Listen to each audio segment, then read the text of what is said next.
Kyle Borgognoni is the editor-in-chief at the Fantasy Footballers, and he hosts both the Fantasy Footballers DFS and Dynasty podcasts. He's a dad, a Falcons and Braves fan, a teacher, a pastor, and his last name is tougher to pronounce than mine. These are his late-round perspectives.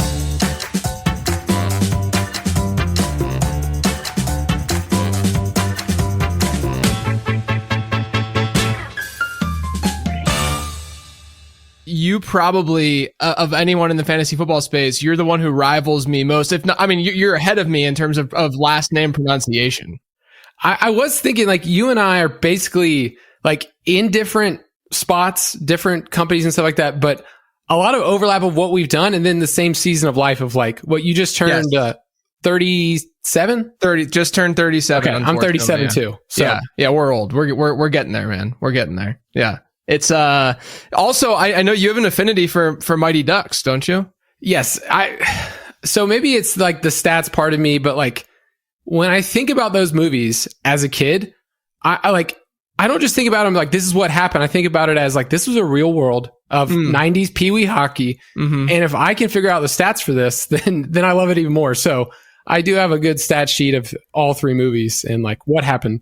Oh, like legitimately, like that deep of a breakdown of what went down in those movies. Like whose ice time really is the best, but Guy Germain, low key, best player on the team. Really? Yeah. Really? Wow. So did you actually sit down and calculate this? Yeah, I mean, I grinded the tape, brother. I need to know. Wait, we're spending 5 minutes on this. I need to spend time on this. So you perceptioned, if you will, the Mighty Ducks movies. Yeah, and the thing is like there's so much more there. There also is a couple of glitches in the movie where what the announcer says is different than what actually happens on film. So you kind of have to like make a call sometimes of like, you know what, like Averman's scoring here, but he's actually on the bench. So what do I do? But anyway. So is it like when there's instances like I'm thinking D2, okay? Let's everyone, especially millennials out there, think about D2, which to me is the best of the trilogy. I would agree with you. Yeah, okay, that's good. That's good that we're on the same page there.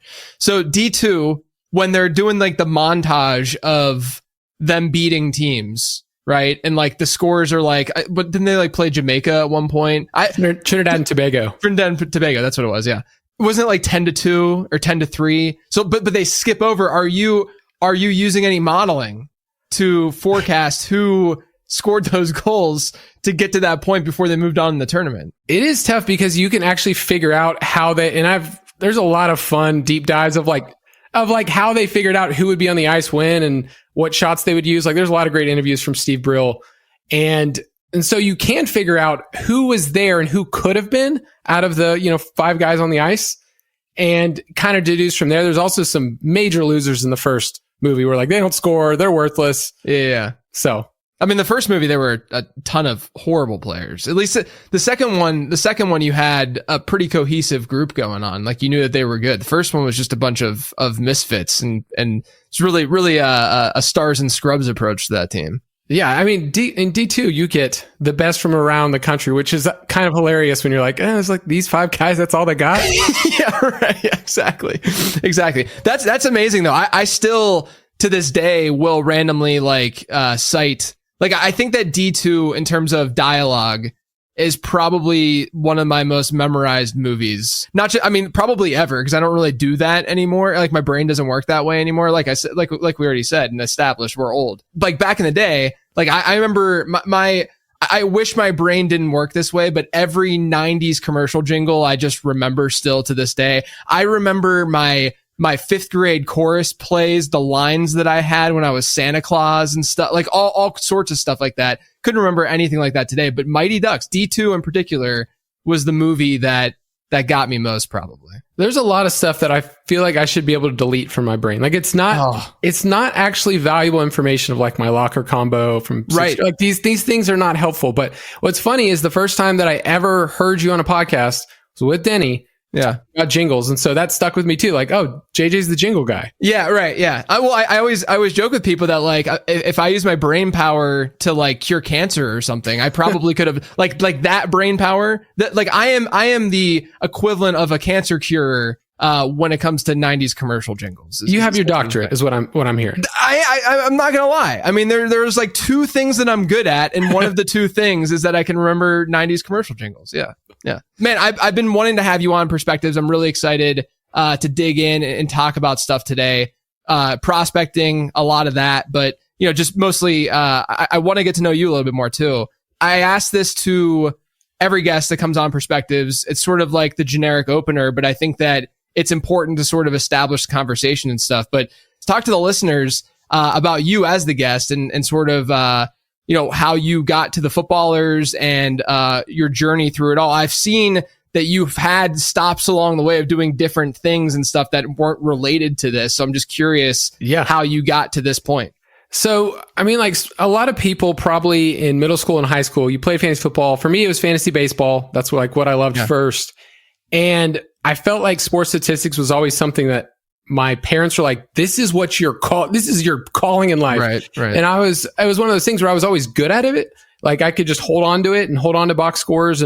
But yeah, I didn't really get into fantasy football. It was about a decade ago. It happened to time up perfectly with the Footballers. So I just want to say like my timing is ridiculously like the way that it worked with the Footballers when they just started. Like there was a time when it was just the three of them in that, side room, it was pretty like fun fact. I was an early guest of the Fantasy Footballers podcast before a lot of the stuff ended up happening for them.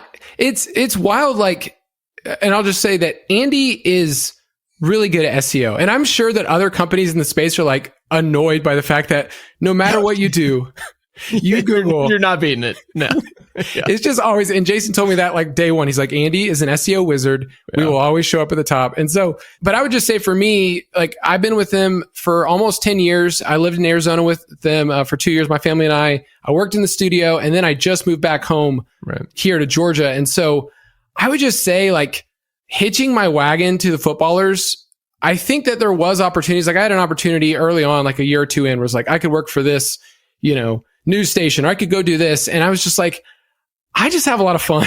They trust me a ton and they really like have given over a lot of the show stuff. So my main role with them is to prepare all of our shows. We're at 1,700 something shows now.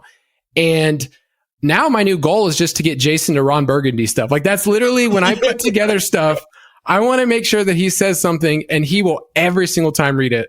No matter what. So that's what I like doing. Look, I've said this to them to their face basically every time that I see them, but I want to hate them, but you can't. You just can't. They're genuinely just as good of human beings outside of what they do as they are. You get to know them if you're listening to their show and stuff. But like anyone who has the success that they've had in the space that you're in, right? And you're indirectly competing in a way, right? Right. You're like, oh man, they probably suck. They're probably terrible people.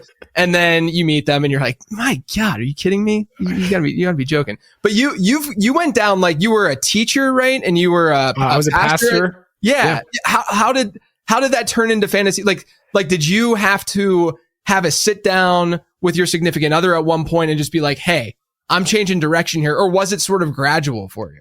She actually had it with me and she said, hey, you spend a lot of time on this. And I'm sure there's lots of spouses over the years like, man, this is not a hobby anymore. This is like a side obsession that you have. And so I remember her saying a couple years in, because I was just fortunate. I was one of the first writers that they hired in 2016. They didn't have a writing staff. It just happened to coincide with that time. So it was more just like a fun thing. I know a lot of people in the space, they have a real job and this is something they get to do as like a passion. She just told me one day, she's like, you spend a lot of time. You should probably get paid like to do this. Yeah, right. And so gaining the trust of the three of them, it's like a flaw in me and a weakness sometimes because I feel like I always try to like what can I do to like go even further? Not out of like insecurity, but like, I just want to come through for these guys. And so I was just fortunate over time from there. And I think part of my background with teaching and being a pastor is like, I feel like I can walk with people conversationally and then they can jump on board without feeling super intimidated. I mean, a lot of the data stuff, people immediately assume that like, that's my background. That's not my background at all. Right. In this space at all. And I actually started off as a film guy. So, I mean, we know that you were a film guy with the Mighty Ducks franchise. So I want to ask you about that. How would you describe your fantasy football process? Because obviously, especially from like a social media perspective, a lot of data nuggets, you know, in those types of angles. But, you know, I don't like to bucket people in such a binary way like that. Like for instance, I put together this gigantic prospect guide every year, right? Prospect guide, by the way, everyone, it launches on Mondays, so be prepared. But yeah, I mean, like it's a very numbers, you know, it's dense and it's very numbers driven and analytics based. But I try to watch all of these guys too, because I don't want to sound like a moron when I'm talking about some perimeter guy when he actually plays a slot, all that kind of stuff. So how would you describe your process as someone who also is providing a lot of numbers driven analysis, but I would assume it's just not all that? Right. I would just say asking really big questions that I don't have the answer to is like what I love about what we do, because there are some simplified things like targets matter, target share matters, touchdowns are sticky, like those, like from college to the pros. Like there's some really simple things, but I would just say like sometimes the research that I get to do is asking a question that I don't even know if there's an answer, or I get to the very end, I go, this is crap. Like, there's nothing here that correlates. So I would say for me, my background before footballers was I used to chart for Pro Football Focus. I would chart games and I loved it. In terms of like, I just love football, but I also like got to the point where I was like, these Hawaii Boise State games that are like 65-50 have so many more plays than like these Big Ten games where they're just running the football. So that was tough, but it did teach me a lot of like what to look for. And then you mentioned perception earlier. I used to edit Matt Harmon's work when he was with footballers. Right. I feel like Matt taught me a lot about asking questions of what could work in the NFL. It's not saying like, here's this person's profile, here's what they're going to do and put him in this kind of pigeonhole. But like, here's how this player could win. I remember editing Juju Smith-Schuster's profile. It's like, oh, well, if they use him as a big slot, this could work. Yeah. And of course, that's what they did. Like it to me, I looked at it as a player, it's like, oh, well, why don't they just put him on the outside and figure it out there? It's like, no, they were, NFL teams are smart and yet also dumb sometimes. Yeah, right.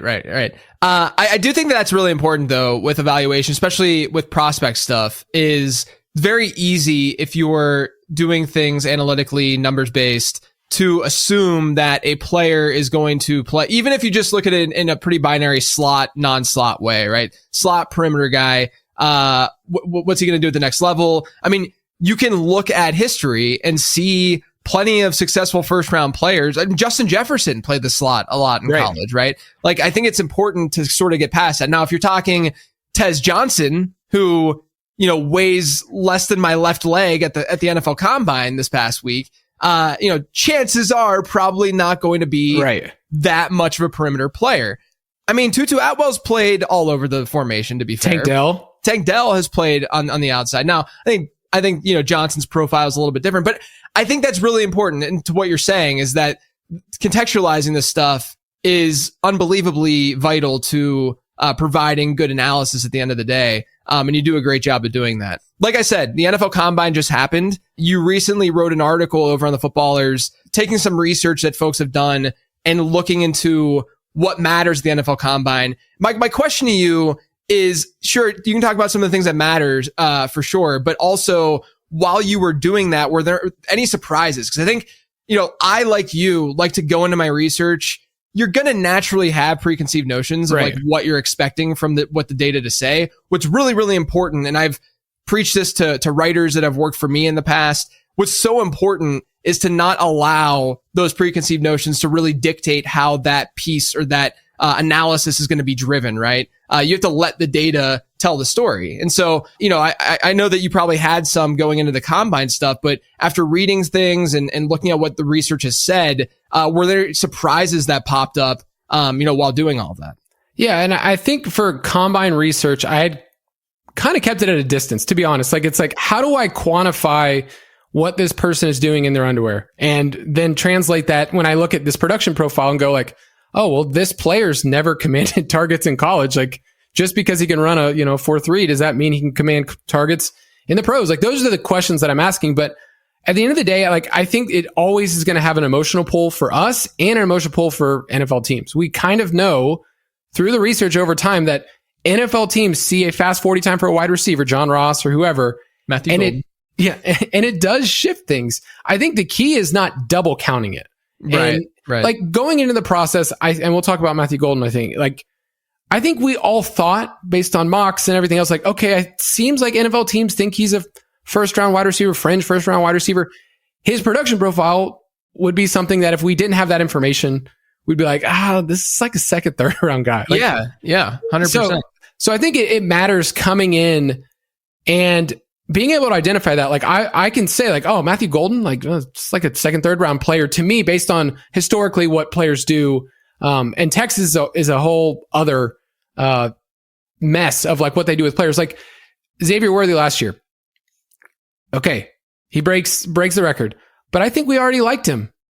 Like, right? Like he had the breakout age and he had some cool usage, and they used him like all 3 years was like he was short and then it was long stuff. It's like, oh, this dude can do a bunch of stuff. And so with the combine, it might have elevated him with the Chiefs or whoever to say like this is a first round player, but to us, I think we all liked Xavier Worthy. Like, and so then it kind of like came down to like, man, I almost wish the combine wasn't there because I liked the player beforehand. Exactly. I mean, that's how I feel about with like Bashal Tutin right now. Is that like I liked his production profile. I liked what I saw whenever I watched him. Now, I do think that there's like obviously going to be some overlap there where like I watch him, I'm like, wow, this dude's like way more explosive than I expected whenever I first started seeing what he was all about.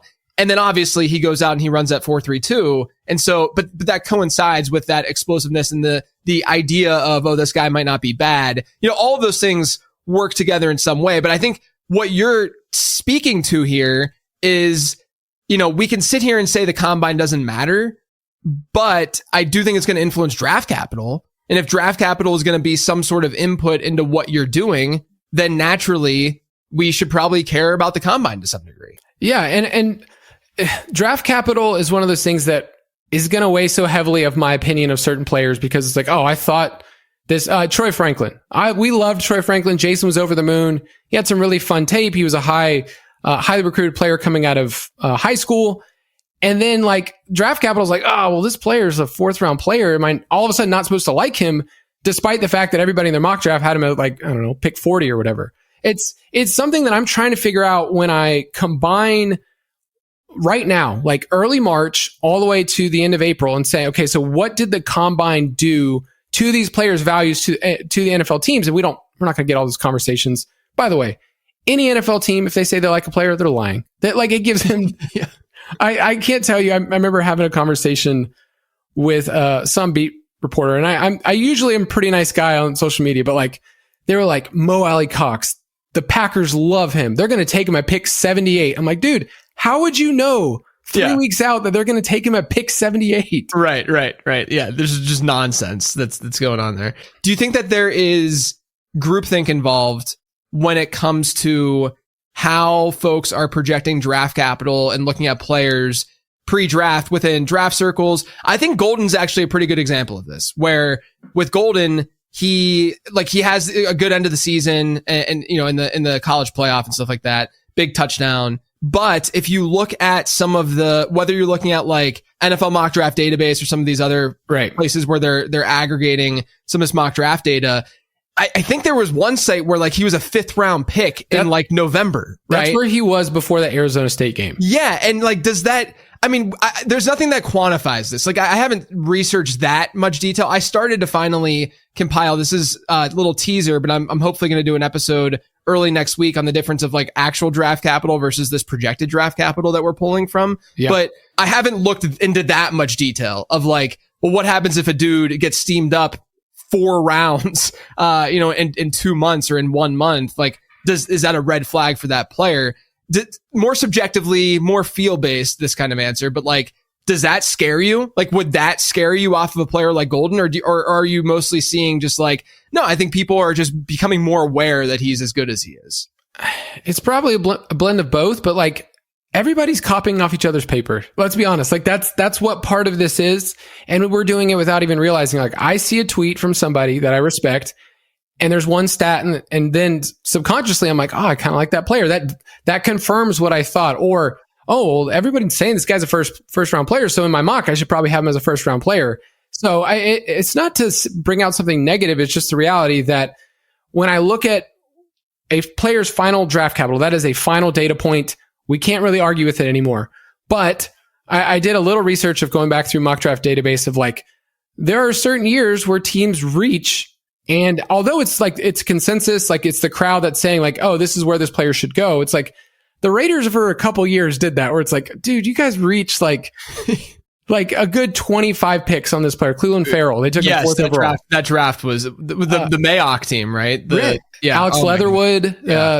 So there are things like that, and there's different regimes and stuff that we can't really see that. But at the end of the day, like the research I've found from the combine, and by the way, one of those was Jim Sonis, who's who's going to be every year on the show. Yeah, I'll bring him back on this month for the quarterback stuff. At the end of the day, I didn't really know where to go, so I'm like, I'm just going to trust people that are really smart in the space, that have done this and quantified some of it. And at the end of the day, running backs, some of those drills I think is what mattered to me, and it seemed like all the running backs crushed. Yeah. Oh my gosh, this running back class. We'll get into it a little bit for sure. In your opinion, based on the combine, of the fantasy relevant positions, were there any players who stuck out the most to you, or maybe like low key winners of the NFL Combine? I tried to throw some out in my winners and losers episode that I did earlier this week. It's kind of hard to not have a good bit of overlap with. There's only so many things you can look at here, right? But were there any like who to you was a big winner, maybe even loser, but regardless, stemming from the Combine? I'll just start off with a loser. I mean, you probably brought up Isaiah Bond. I've had questions before we started this for a lot of different reasons. One, he's from the rival high school here, so I already hated him. Oh, I didn't realize that. That's cool. I know. I'm just bringing that up just because it's real. But no, on top of that, like the guy's averaged under 35 receiving yards per game. Like that's a weird profile. And we talked about on our show, like how could this work? So I see how it works.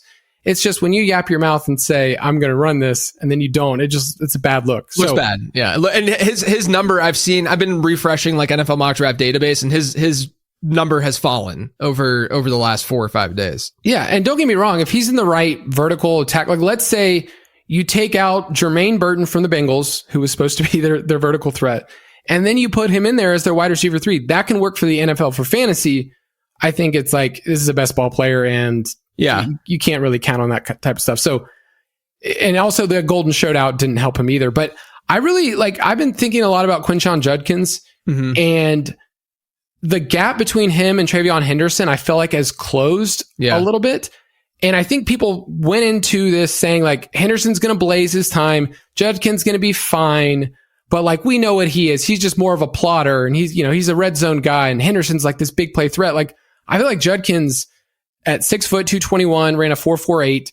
Like, I think he confirmed a lot of stuff. Like, his breakout age is awesome, 18.6. It's 45 touchdowns in college. Like, I feel like the production, and then when I saw on film, and then like the combo, I was like, that's just a good combo. It feels solid, not like super sexy as a prospect, but I feel like as a red zone hammer, as like a, I don't know, make him into a David Montgomery, like he can still catch the ball too. He just doesn't have a ton of receiving work. Yeah, I felt that way about Judkins too, where I don't know, like if you look at his receiving profile and within the context of my model, like the guys that were drafted since 2011, and I'm looking at breakout score, which is adjusted receiving yards per team pass attempt for both running back and wide receiver, but then also best season reception share. He doesn't grade out that he's pretty average as a pass catcher, which I think even people who, regardless of how you're evaluating, you'd probably say that's fair, right? But I think in terms of like how he can score points and how he can be fantasy viable, I'm not saying that he's this player, but I think that he would score points in a similar manner as like a Jonathan Taylor, where you're seeing a 9, maybe 10% target share, or, at least early career Taylor. And then, Taylor's better. I think that he was a better prospect. He has more juice than Judkins does. But in terms of that, like, early down hammer, a lot of goal line work, your Montgomery example too is a great one, where just someone who's probably not going to be like a 15% target share guy. But I've tried to but be better about not just like sinking players who are going to be RB2 types. Like I don't know if Judkins is going to be an RB1 in fantasy. I'm talking like top 10, top 6 type running back, but he's definitely going to I feel pretty good about his odds to be an RB2 in fantasy. Right. And there are certain players, like Kenneth Walker's one of those guys. It's like, okay, they didn't throw him the ball in college. Doesn't mean he couldn't do it. And you saw his past season, like he was, saw a ton of work in the past game. I just think Judkins has closed the gap. So in the second round, let's say he ends up on a team like the Chargers, I would be ecstatic perfect. about that. Perfect. So he's definitely somebody that when we did our mock draft, like I could see somebody taking him as high as like 103 in a one quarterback league if he gets the right landing spot. Yeah, I think that that's going to dictate a lot of what's going on in that like top 5, top 6 at running back is, aside from like a Genty. I mean, do you currently have, I know that I'm jumping around here. You're good. Do you currently have Amarian Hampton as your RB2? And is he firmly there for you, or is it more so that you are cool with like Caleb Johnson or going with one of the Ohio State guys? Andy loves Hampton. He's like the whole time been like, we need to put him in the same tier as Genty. Yeah. And it's one of those things where I see it. I don't know if I'm quite there, but like at 102, like that's where we talked through it in our mock. It's like, he just went 14th in Daniel Jeremiah's top 50 prospects today. That's like way too high for me for a running back, but like he knows what he's doing. So I think a lot of these running backs, I would be very happy if I got the third or fourth running back in this group in my rookie draft. Like that's the blessing of this year compared to last year where you were just shooting darts and hopefully, James Conner goes down or hopefully Chuba Hubbard doesn't matter. And now I feel like there's going to be some clean landing spots. Yeah, no, I would agree with that. To me, Hampton is kind of in his own tier after Genty. Yeah. And then it's just part of it too is that when I build comps and I'm looking at the data, like my model will spit out some comps. Amarian Hampton's of all of the top backs, including Genty, looks the best from a comp perspective because you get like Ezekiel Elliott, Todd Gurley type players, right? Whereas with Genty, because of his size profile, you get like, and people are going to run with this probably, and I'm going to regret saying it, but like his top comp in the model, it's not a close match, but it was Mark Ingram. And it's not because I think that he is Mark Ingram. Mark Ingram had some awesome years. Yeah, right. But I don't think that he is that necessarily. I'm saying analytically, when you look at a size profile, and that's the first thing that the comp stuff will look at, and then it layers on the production stuff. Mark Ingram's production was fine too, obviously. Genty's is like next level. Genty's production profile with my stuff is like 99th percentile across the board, but it's really, really difficult to find a close match from a comp perspective. Now, that might mean that he is that unique of a prospect, because I know a lot of people have even gone back. Like when people talk about comps and they have to go all the way back to 2004 or whatever, when Maurice Jones-Drew came out, right?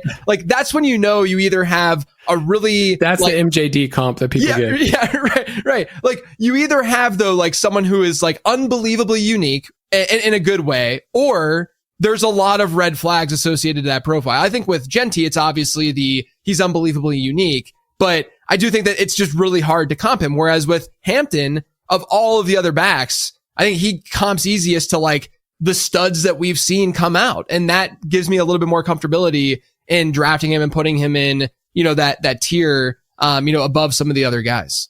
I think with comps, like, I've kind of gone back and forth where like it's fun for me to be able to just use my words and describe this player in, the shades of this player. They could produce like this player. And I think a lot of times people take it as a dogmatic phrase like that. But I have found myself like searching for comps for players, and I end up in like 2015, 2016. I'm like, I feel like our audience isn't going to know. Like, totally get it. Yeah. I came up with Cam Meredith, the former wide receiver. Oh man, yeah, he screwed up his leg, right? Like, that's the reason his career ended. Like former quarterback turned wide receiver. We were describing Trey Harrison, but I was like, I don't think anybody cares about this player anymore, or even remembers him. But he was a fun little player for a little bit. But maybe that's just because I've been doing this for a decade. Yeah, well, it's funny because my stuff will comp back to 2011, and there are names in there that I legitimate for like, the late round picks or like the guys who were projected to go undrafted, guys who I've literally never heard of before. And I have to Google them when they get spit out from the model.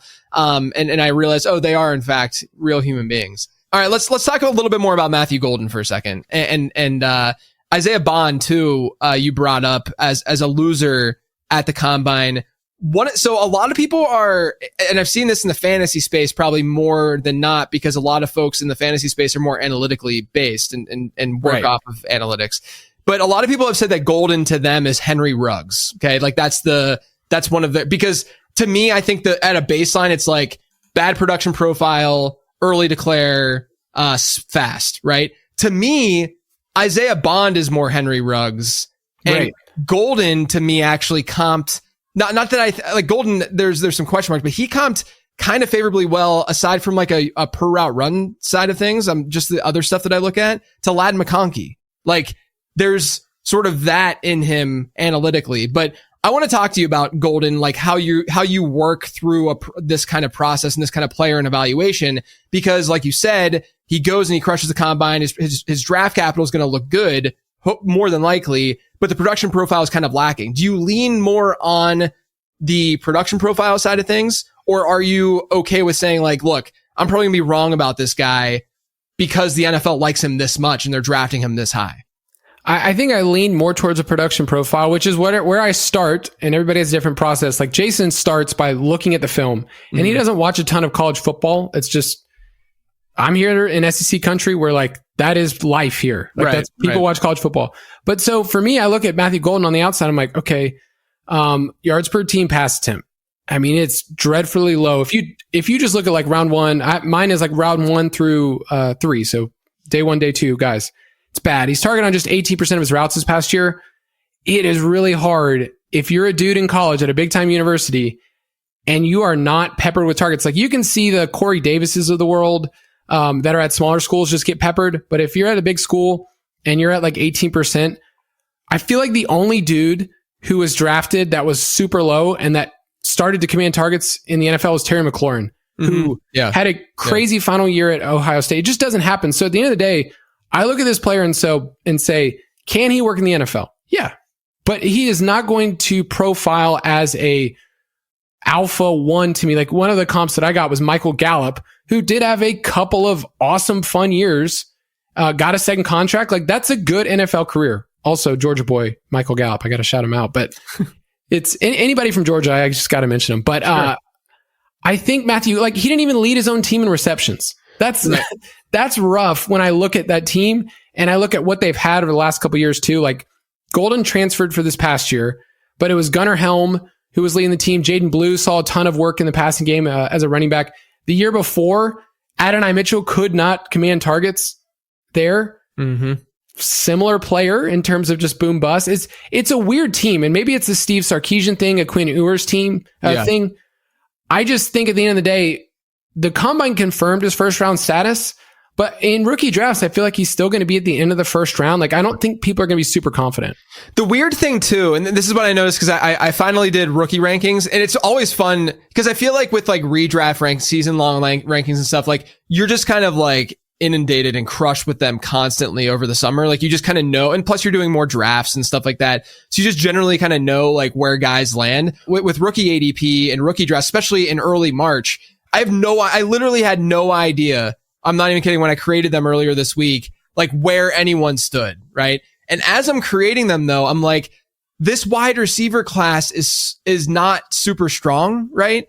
And so it's really not hard still to let draft capital keep Matthew Golden in like the top 5 at wide receiver, right? Like, because there's not like, once you get to me, you get, you have Tet, and I like Luther Burden a lot. And then, you got Egbuka, who is like a fringe first rounder at this point. You see him in and out in the first round of mock drafts. Golden's the only other one that's more locked into the first round. Burden's been falling out of the first round.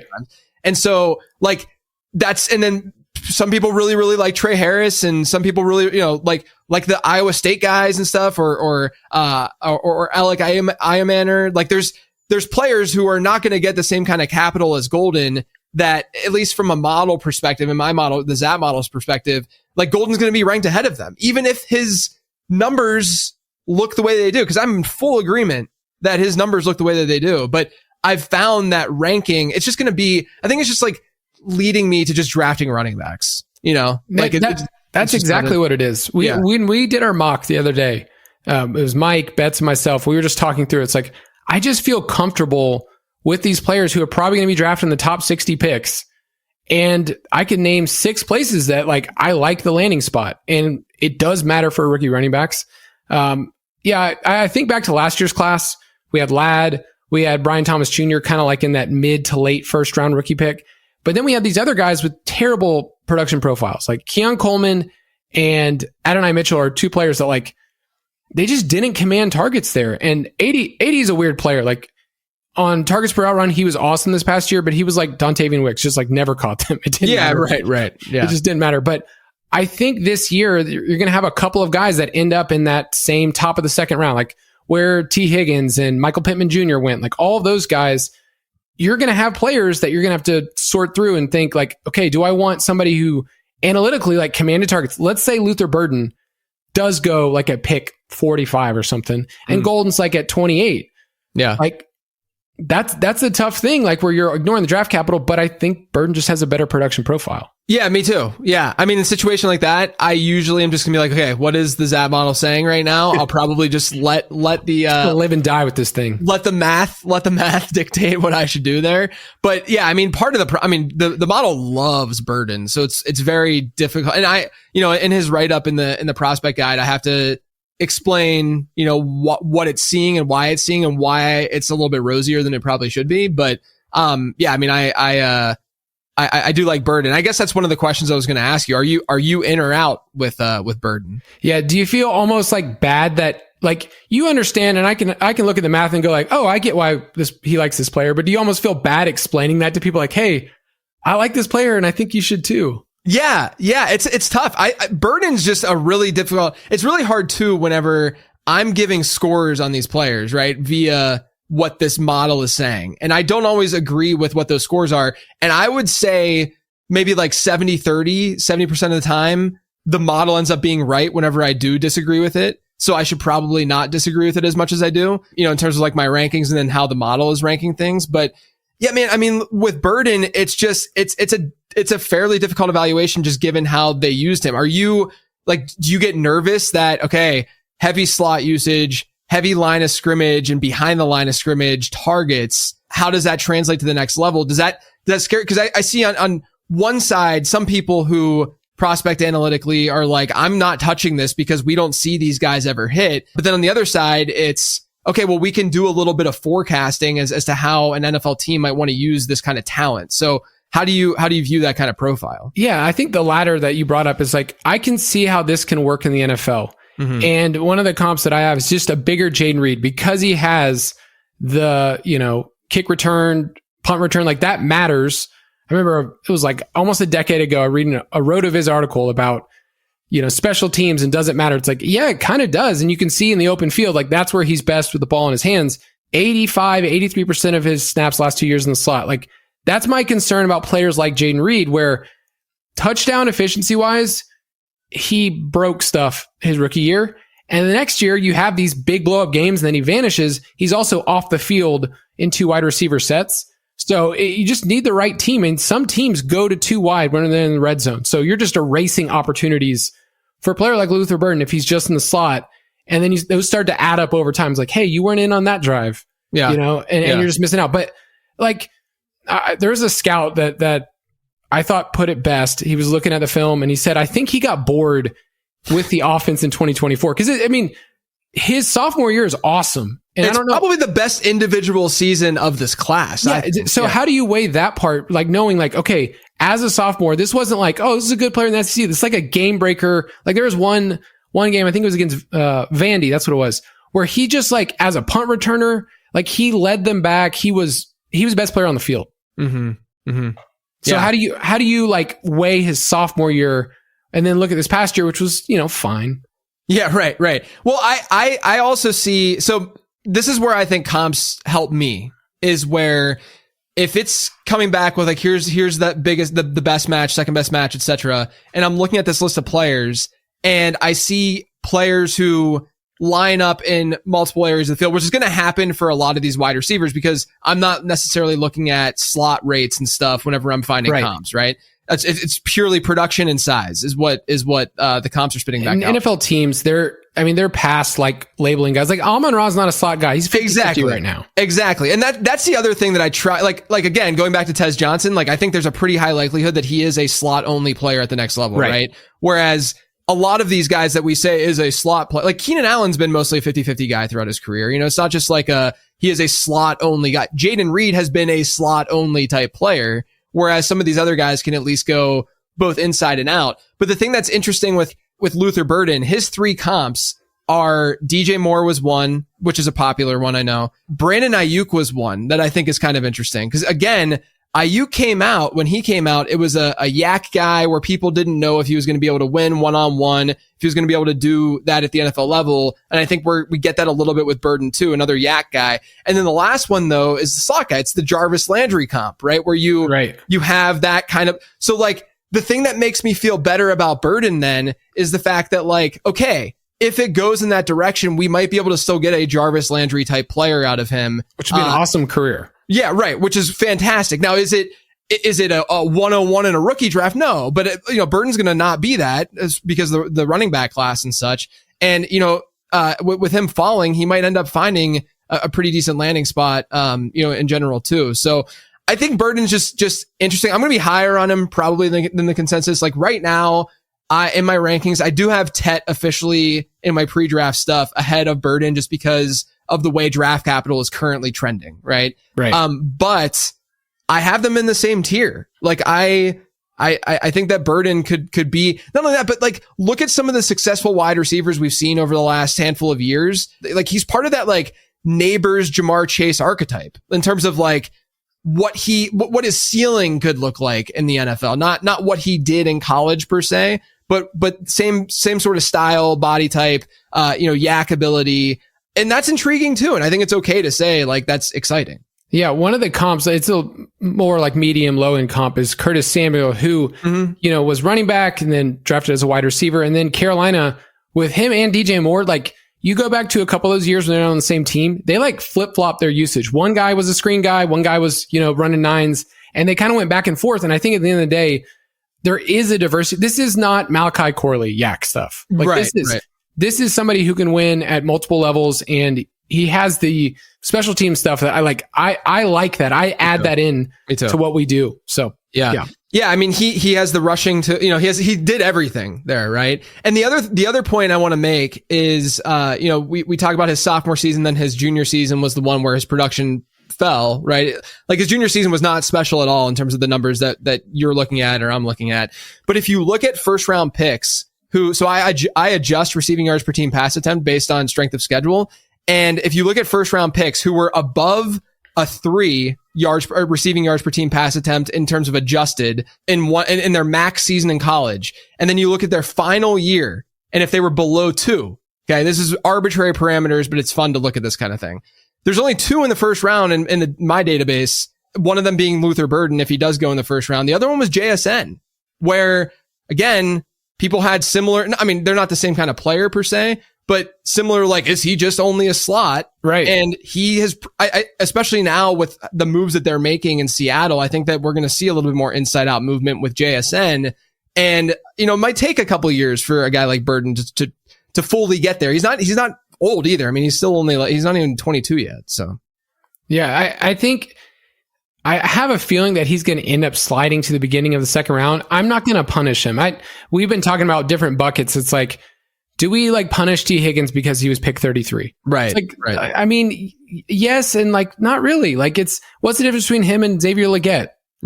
Yeah. I mean, yeah, definitely nothing. Right. So at least we're definitely not going to favor Legette there. Another player I really want to talk to you about is Travis Hunter, because I feel like I'm on an island / in this like bizarro world. You want me to tell you if you're crazy? Yeah, I do. I need someone to talk to me who's looking at the similar things that I am to say that like I'm not going nuts, because look, Travis Hunter, when I'm talking to Matt Harmon's like, this is one of the best guys I've ever scored and watched before and graded before. And then I'm looking at everyone talking about him being a generational talent at both corner and wide receiver, and that he's better at wide receiver than cornerback.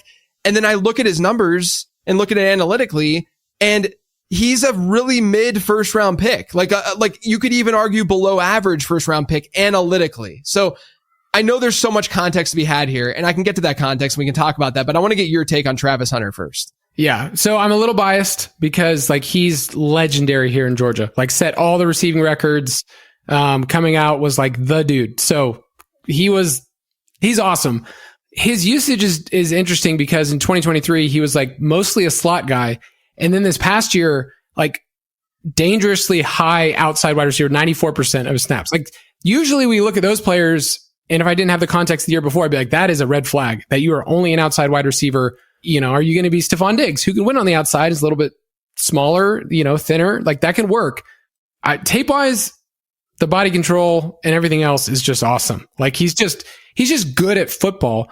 But I think at the end of the day, like if I didn't have the cornerback conversation, okay, if we didn't have that as wide receiver, if he was just a wide receiver, we would go, this is a good player who won the Biletnikoff and the Heisman, but doesn't compare to other dudes like, when Devonta Smith came out, was just like blew the doors off of a lot of yards per out run stuff and against zone. Like I'm a little worried that at the end of the day, like when you play zone or if they move him into the slot more, like teams are going to want to challenge this dude. They don't want him to play the entire game. Right. Like they're going to press him and stuff. So the common refrain that I'm hearing though is like, you don't want to burn your pick in your league.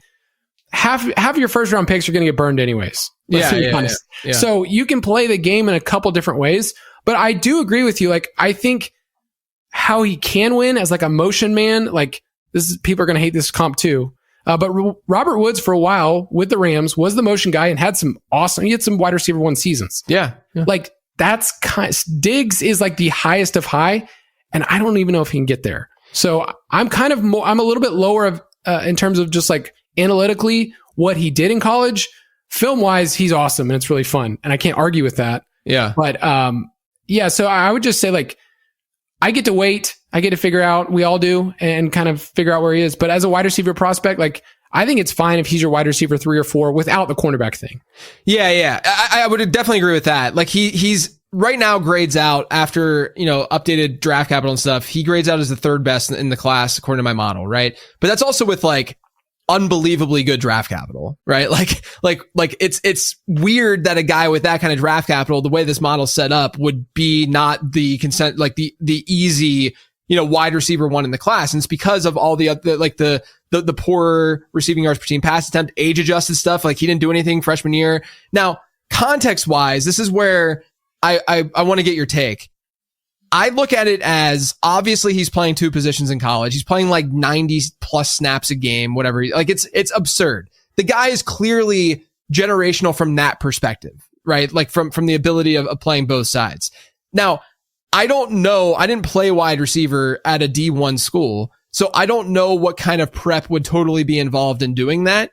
And so what I'm saying and telling myself is that there's a possibility that his numbers, like his more advanced numbers, his raw numbers look fine, but his more advanced numbers look worse because he's not taking practice the same way that other wide receivers would. He's not getting as many reps as other wide receivers would, but he looks really good on film because he has these natural tools that aren't necessarily going to come out in the numbers and in the performance because, again, he's not practicing and getting the reps like other wide receivers would. Do you think that's a fair way to approach this and just say, hey, look, he has a score of this in the ZAB model right now. His analytics don't look great, but we at least can give him a little bit of the benefit of the doubt. And then obviously there's the layer of like how much wide receiver is he actually going to play, but we can at least give him the benefit of the doubt as a player because of what that prep really looks like for him. Right. And part of that's just anecdotal of what's going to be like in the meeting rooms, and you can't really be everywhere, but also the context of the team. Like they didn't run the ball at all. They like really bad. Like Sanders, I appreciated him bringing that up when they had that Cam Ward Sanders kind of back and forth spat. Like he's like, dude, we basically threw the ball 70% of the time. Like they were one of 2 teams, them and Hawaii, over the last 2 years that did that. So I mean, their leading rusher had like 360 yards. So it was like everybody knew it was going to come. And so you see a lot of empty routes. Like we call them, they're putting in your cardio, what Alex Pierce used to do, which just like run down the field. It didn't matter. MVS stuff. And so part of that, I can't hold it against him because he's like, they're just going to throw the whole time. But also in the NFL, you're going to have a team that's going to be way more balanced. They're not going to be 70% pass rate. Right. And I also think, like, I actually looked at, because once I finally did do my rookie rankings, I looked at where it compared to consensus afterwards, because I was just like, all right, I'm curious where people have these guys. I was actually higher on him than, people are just pushing him down there and saying like, oh, I don't want to figure it out. Yeah, I think so too. But I play fairly aggressive, so I'm like, okay, I'll take a chance, because what if there's a team that does play him 80% of the time? Or not only that, but I think that we probably overstate how much he wouldn't play, because he's only going to like if a team's going to play him offensively, he's going to play in high leverage situations, passing downs. He's just not going to be out there as much on like running downs. He's not going to be a decoy. Right. So that's where I think that there's a chance that actually like it evens out, where like the analytics are a little bit low on him, but the market is low on him too. And then I end up being like at or even above market on Hunter, just playing a little aggressively. All right. I want to talk about the running back class really quick too. It's stacked. It's really, really good. My question to you, does that make you in Dynasty more or less inclined right now to invest in an established veteran? So right now we have this running back landscape in the NFL that's about to get destroyed in some way, because this running back class is really, really good. These running backs come in, they're going to destroy some backfields. They're going to make a veteran running back all of a sudden not see nearly as much work as he was before. But on the flip side, you might be able to get a discount right now, and you might be able to get a player who, let's say Chase Brown, right? You might be able to get a player who everyone's expecting that team to spend a lot of draft capital on a running back. But if they don't, then Chase Brown looks like a massive is at a massive low pre-draft. So from like a dynasty management standpoint, are you someone who is aggressive that way with the established veterans, or are you saying, I don't want to touch it, there's too many good running backs in this class, I'm just going to wait? I think I prefer to not touch it. I just know that we're really bad at predicting situations, and really bad when it's players like Chase Brown, or the example we used for years, like Dameon Pierce. The following year, you could look at it and say, okay, well, he's got his backfield to himself.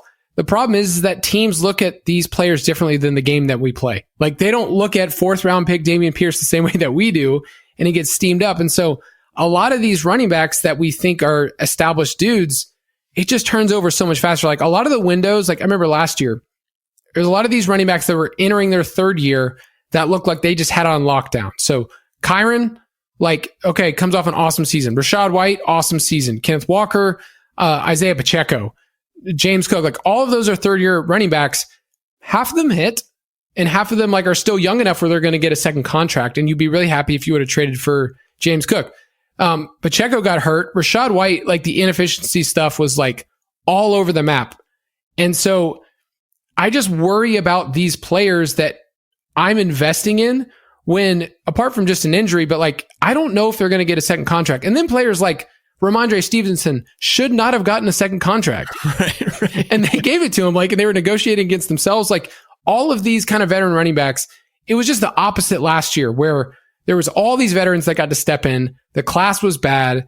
And this year, I think you're going to see, if you go to Dallas or Minnesota, the Raiders is wide open. I mean, Zamir White shouldn't be in the league. Those, stuff like that. There's just so many places. Kansas City, Pittsburgh even. Yep.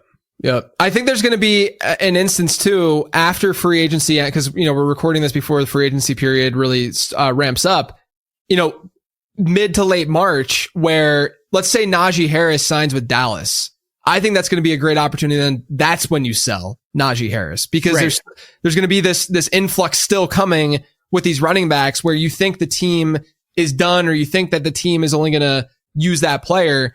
But there's a lot of good day 3 backs, in my opinion, in this class. Do you have any favorite guys that are projected to go day 3 right now? Now, I know that that's kind of it's a little loose, because we're just kind of looking, and we're forecasting here. But are there any guys that are those day 3 picks where, let's say a player like Harris or one of these other free agent backs, Aaron Jones, whoever, goes to one of these pretty decent destinations where there's pretty bad backfields, and a day 3 guy could step in and maybe take over or see more work than that veteran back? Yeah, it's just one of those things where you want to invest at a level that you're not assuming this player is going to take over because they're a 4th, 5th, 6th round running back. There's just the hit rate's so low. Right. So I was with you. Byshal Tootin was one of those players that we came up with as many puns as possible. Trust me, the footballers, I'm sure you did. They workshop. That was half of a work day. I felt like it was just going through Byshal Tootin stuff. He's going to get a drop soon on the show, but I liked him. The 40 time makes me like him even more. And when I said earlier, the combine messed with your emotion, there's a lot of stuff here. He's one of those players that said he was going to run well, and he did. Exactly. And his forced missed tackle stuff is great. I like Dylan Sampson. I don't know if he's going to be a day 2 or day 3 pick. He's just really hard because Tennessee has this Mickey Mouse offense. And and the lanes are so wide. But his best comp is that he could be a James Cook-esque player that's smaller, but James Cook kind of grew into a red zone role. It just needs the right fit. But I like Dylan Sampson as somebody that like have on your radar. If he gets in the right spot, day 2, day 3, I think it would go well. One of his comps for, and I know we're saying I'm bringing up these comps. It's just a very quick and easy way to describe. I'm cool with it. Yeah. Listeners, you guys, they eat it up. They love it. Yeah, they'll eat it up. One of his though is Devontae Freeman in the Zap model. Obviously had good success. One player that popped up for me that I was not prepared to be as excited about, and I feel like is not getting enough love, is DJ Giddens out of Kansas State, because he has a pretty decent production profile. Like I'm looking at his breakout score, which is based all the stuff that I look at in the model is receiving based, because draft capital generally is going to capture a lot of the rushing stuff that I found, at least with how I'm calculating this. And his breakout score is a 78, which is really solid. He had a good best season reception share of about 11-12%. Got a lot of size. He's 212. And then he ran a fast 40. I mean, he's 4.43 40 at that size.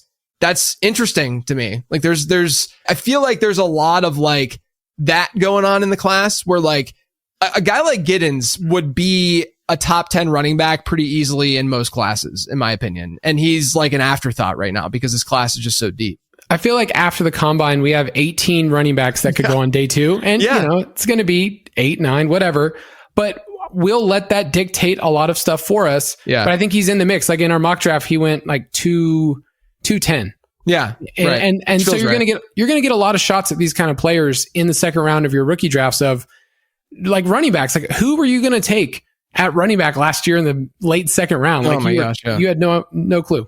Yeah. And I'm looking like now, obviously last year's running back class didn't do much, right? Like, I mean, we're talking like Ray Davis is like the third best running back in that class at this point behind Bucky and Tyrone Tracy. I mean, it's like Davis and like Garendo. They're all just kind of like, and Jalen Wright, however you want to look at it. But these guys, their outlooks are just not good at all. Like, I mean, last year's class is probably the worst class that we've seen in 15 years. Yeah. The stat we had was like fewest yards from scrimmage, fewest touches, like as a class as a whole. Yeah. And, it was interesting. Tyrone Tracy, he led all of them 3-cone drill, which in that research, like that was one of the signals of something we should be looking at the combine. So it's interesting just because he was wide receiver. And then now, like, who knows what he is beyond this? Like, don't hitch your wagon to him. Yeah, it's kind of tough to buy in. Especially he came into the league old too, right? Like I love Tyrone Tracy. He helped my fantasy football career. He's no Velus Jones though. Yeah, right. He is no Velus Jones. That is correct. All right, one more question before I let you go. Give me a bold prediction about the draft. It can be anything. Just give me some fire here. Okay, so I think Colston Loveland goes before Tyler Warren in the draft, and I could be wrong, but analytically, I think he's a better prospect on a couple different levels. We're previewing tight ends next week on our Dynasty show, and our consensus is like this dude is different, and like all the tight ends, like they could have improved their stock at the combine, but all of these guys already are awesome first round picks. But that's where I care about the most. The combine is for tight ends and how athletic they are. But I think it's possible he goes ahead of Warren. Daniel Jeremiah had them as his 6th and 7th overall player, which is pretty high. That's pretty high. Yeah. Right now, with the stuff that I look at, both of them are kind of neck and neck. Like it could go either way. I think Warren goes ahead in every mock draft. Yes. And I think it's possible that Loveland jumps him. Yeah. I like that. I like that a lot. Neither of them, do you see either of them at the same level as like a Brock Bowers from last year? There's some like targets per out run. Like it's a different offense, so I have such a hard time contextualizing what Michigan was, and then what those Georgia teams were. But like Loveland's there, and I mean Harold Fannin has some crazy video game stats when you start sorting through that. But I think Loveland, like younger, athletically, size, like all those things, it's like, oh, man, this sounds like somebody who would be taken like in that TJ Hawkinson kind of range. Yeah, for sure. Have you found that like there's not, this is something that I've brought up on shows, over the last couple of weeks and stuff, but I've noticed it more and more this year. It feels like there's not enough like adjusting and adjustments going on right now with some production profiles. I think Harold Fannin is kind of a solid example of that. It's funny, like my tight end model actually doesn't do much adjusting. So, I'm guilty of this too. But like Fannin, like obviously he plays at Bowling Green, which I played with Bowling Green in college football 25, and he was a freaking monster. So this was like back in like September. I had no clue who this dude was. And then people were talking and hyping him up. And I was like, oh, I know. I'm like Leo DiCaprio in the meme looking at the TV. But yeah, so like, do you find that there is not enough contextualizing going on with some of that? Even like a Ricky White in, having played at UNLV, or, you could look at, Isaac Tesla, who played, at Hillsdale College, right?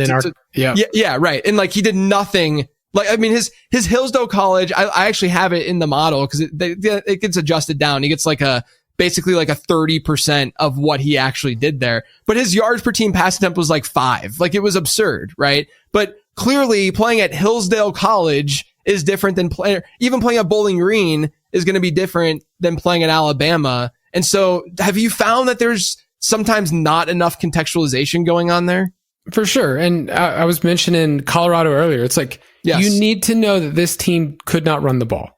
And if you just took that out from a team, here's how you'd have to adjust. So that's like why some of the counting stats for Hunter look really good, but then you start to think about that. It's like, it's a little different. Fannin, like, is he Mike Gesicki, which is a fun NFL player. And Gesicki obviously was a combine freak, but like, he ends up being this slot guy. It's kind of like Pitts. Like, I hate it for my Falcons, but it's like, what is he? He's not really a tight end. He's not really a slot wide receiver. And so you kind of get put in the middle, and Fannin weighed in a little bigger than what people thought he was going to.